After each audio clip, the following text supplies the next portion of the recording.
রূপালী মৎস্যে স্বনির্ভর দেশ, সবার আগে বাংলাদেশ। এই প্রতিপাদ্যকে সামনে রেখে ফরিদপুরের নগরকান্দায় জাতীয় মৎস্য পক্ষ উপলক্ষে পোনা মাছ অবমুক্ত করা হয়েছে। রবিবার সকালে উপজেলা মৎস্য দপ্তরের উদ্যোগে বিভিন্ন জলাশয়ে এই পোনা মাছ অবমুক্ত করা হয়। উপজেলা প্রশাসনের সার্বিক সহযোগিতায় আয়োজিত অনুষ্ঠানে প্রধান অতিথি হিসেবে উপস্থিত ছিলেন পররাষ্ট্র প্রতিমন্ত্রী শামা ওবায়দ। উপজেলা নির্বাহী কর্মকর্তা রেজওয়ানা আফরিনের সভাপতিত্বে অনুষ্ঠানে আরও উপস্থিত ছিলেন ফরিদপুরের জেলা প্রশাসক মাজহারুল ইসলাম, পুলিশ সুপার শাহরিয়ার মোহাম্মদ মিয়াজি, জেলা পরিষদের প্রশাসক আফজাল হোসেন খান পলাশ, নগরকান্দা সার্কেল সিনিয়র সহকারী পুলিশ সুপার মোহাম্মদ আল ফাহাদ, নগরকান্দা থানার অফিসার ইনচার্জ রাসুল সামদানি আজাদ, উপজেলা বিএনপির সাবেক ভারপ্রাপ্ত সভাপতি হাবিবুর রহমান বাবুল, সাবেক সাধারণ সম্পাদক সাইফুর রহমান মুকুল, উপজেলা মৎস্য কর্মকর্তা আব্দুল্লাহিল আবরার, উপজেলা প্রাণী সম্পদ কর্মকর্তা সাইফুল ইসলাম এবং উপজেলা কৃষি কর্মকর্তা রেজাউল করিম সহ স্থানীয় পুলিশ প্রশাসন ও বিভিন্ন রাজনৈতিক নেতৃবৃন্দ এতে অংশ নেন। অনুষ্ঠানে বক্তারা বলেন, দেশের মানুষের পুষ্টির চাহিদা পূরণ ও গ্রামীণ অর্থনীতিতে মৎস্য খাত গুরুত্বপূর্ণ ভূমিকা রাখছে। মাছের উৎপাদন বাড়াতে উন্মুক্ত জলাশয়ে পরিকল্পিতভাবে পোনা অবমুক্ত ও মাছের প্রজনন ক্ষেত্র সংরক্ষণের উপর জোর দেন বক্তারা। পাশাপাশি অবৈধ কারেন্ট জালের ব্যবহার বন্ধ এবং প্রজনন মৌসুমে মা মাছ নিধন রোধে সরকারি উদ্যোগের সাথে স্থানীয় জনগণকে এগিয়ে আসার আহ্বান জানানো হয়। এই দিনটি এই কারণে গুরুত্বপূর্ণ যে মাননীয় প্রধানমন্ত্রী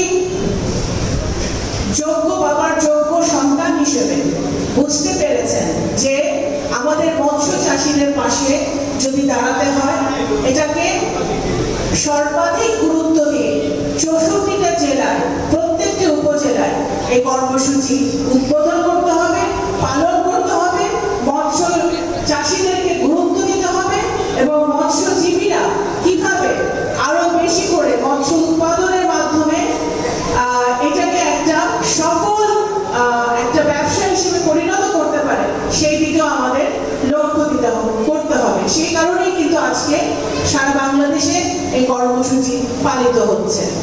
প্রথমে যে কাজটি প্রধানমন্ত্রী করেছিলেন সেটি হচ্ছে কৃষকদের কৃষি ঋণ মওকুফ, এবং উনি বুঝতে পেরেছিলেন যে আমাদের দেশের অর্থনীতির চাকা ঘোরে আমাদের কৃষকদের কারণে, আমাদের মৎস্যজীবীদের কারণে, যারা প্রতিদিন সকাল থেকে রাত পর্যন্ত মাথার ঘাম পায়ে ফেলে, কৃষক শুধু নয়, আমাদের কৃষক ভাইরা শুধু নয়, কৃষানি বোনরাও, তারাও কিন্তু মাঠে কাজ করে। তারা যারা মৎস্য চাষী, তারা তাদের মৎস্য উৎপাদনের জন্য তারা সকাল থেকে রাত পর্যন্ত কাজ করে।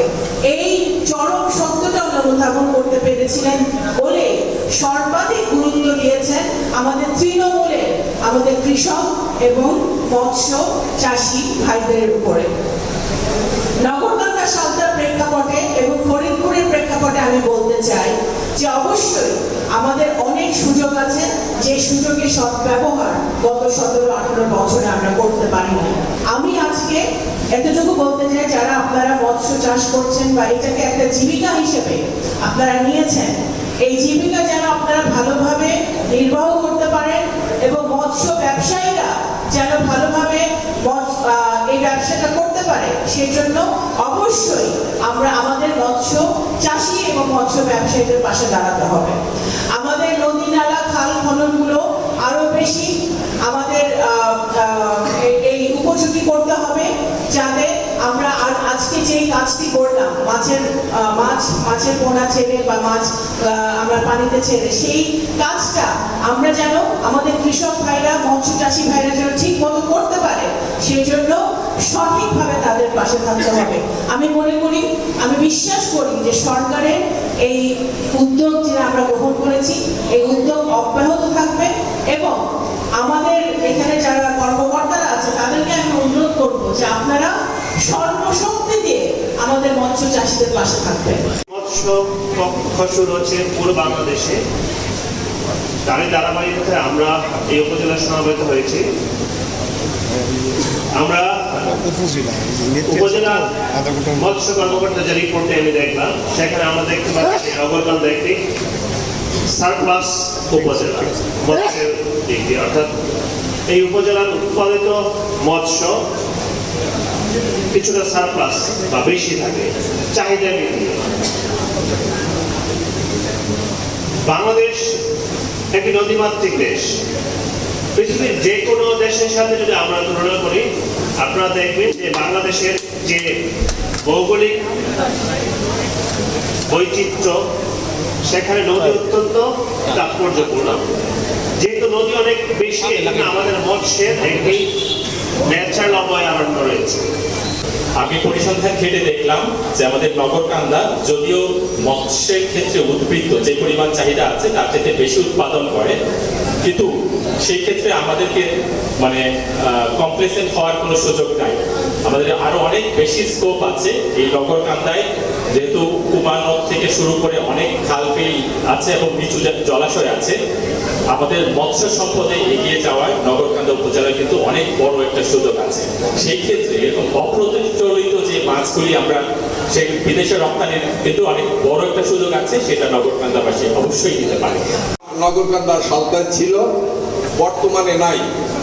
এই ফ্যাসিস্ট সরকার কর্তৃক অপরিকল্পিত উন্নয়ন নীতিমালার কারণে, খাল খননে নিরুৎসাহিত করার কারণে, নদী খননে নিরুৎসাহিত করার কারণে আজকে নগরকান্দার মতন জায়গায় মৎস্য সম্পদ নাই। বাঙালিরা ছিল আগে মাছের ভাতে বাঙালি, সেই জায়গায় আমরা এখন এসে গেছি ডাল ভাতে বাঙালি। তো এই যে আমাদের পুরনো ঐতিহ্য, এই পুরনো ঐতিহ্য ফিরিয়ে আনতে এবং আমিষের চাহিদা পূরণ করতে মাছ চাষের বিপ্লব আনার কোনো বিকল্প নেই। আমি এখানে যারা মৎস্য চাষি এবং উদ্যোক্তা রয়েছে, এই জাতীয় মৎস্য সংঘ উপলক্ষে আপনাদের অভিনন্দন এবং কৃতজ্ঞতা প্রকাশ করতে চাই। কেননা আপনারা আছেন বলে আমরা এখন পর্যন্ত মাছের যে চাহিদা সেটা পূরণ করতে পারছি। জাতীয় মৎস্য পক্ষের এই আয়োজনে এলাকায় মৎস্য উৎপাদন বৃদ্ধির পাশাপাশি স্থানীয় চাষিদের মধ্যে মাছ চাষে সচেতনতা বাড়বে বলে আশা প্রকাশ করেন সংশ্লিষ্টরা।